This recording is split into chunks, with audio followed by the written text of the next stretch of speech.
What? That's you. Yeah, you're cute. That's you, bud. Can you see yourself? Because I can barely see me, but maybe you have better eyes than me. Anyway, I'm back. And so is my cat. He joined me. He was meowing, so I had to stop. And I had to cater to you. What are you looking at? The light? This is my ADD kicking in. Anyway.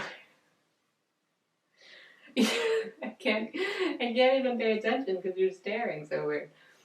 Okay. Anyway. Back to my rant series. Are you gonna leave me now too? No, you don't even love me.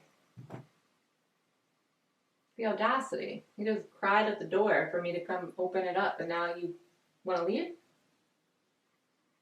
Indecisiveness. Anyway, a really controversial topic, so maybe I shouldn't be saying it, maybe I should, I don't know. I might feel bad for saying this.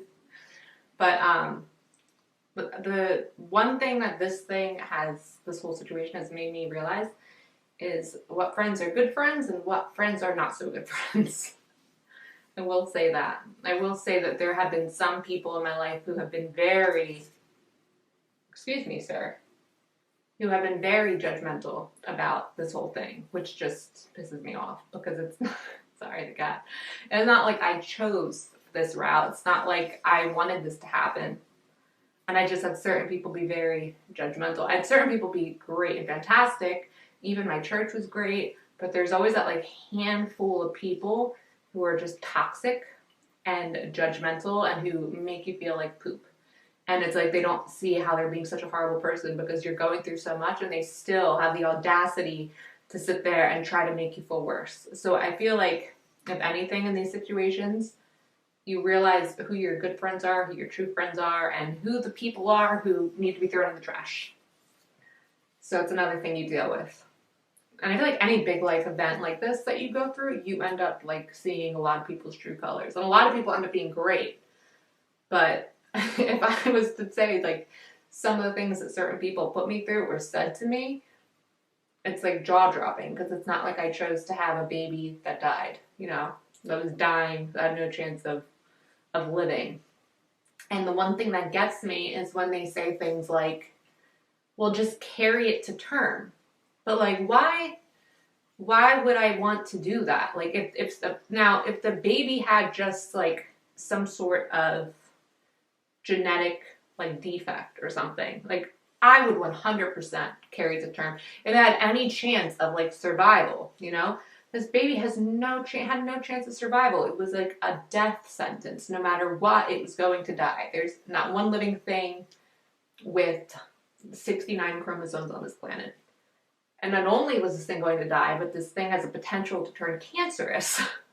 So it's the fact that they would tell me that I was being such a bad person for not carrying it to term, it just blew my mind. They were more into giving me grief and being judgmental and telling me I'm a horrible person than realizing that I was going through the hardest point in my life and I was miserable and I was devastated and that I wanted this baby more than anything. This was the last thing I wanted to happen.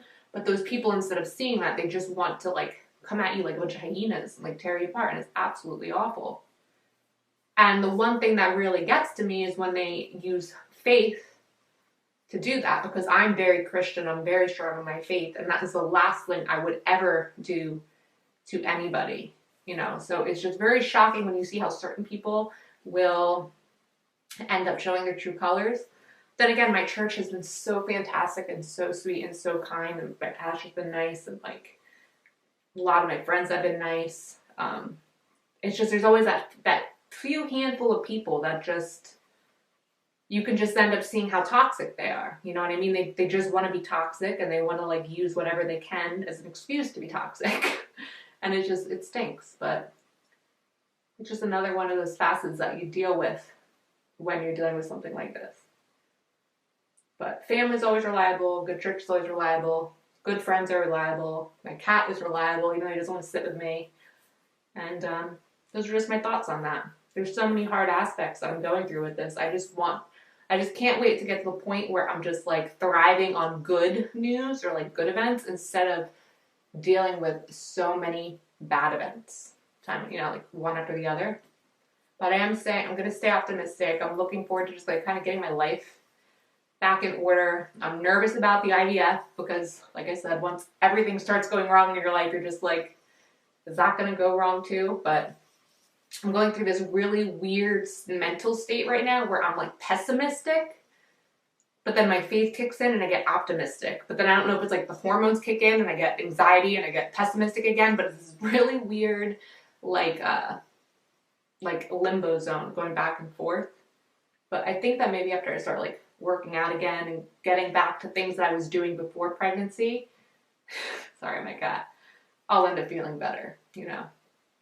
So we'll see. This is just me being real and finding a place to rant while my cat is looking at me. Super cute. So I'm going to go and pay attention to him because he is adorable. But that's it for today. Alright, guys.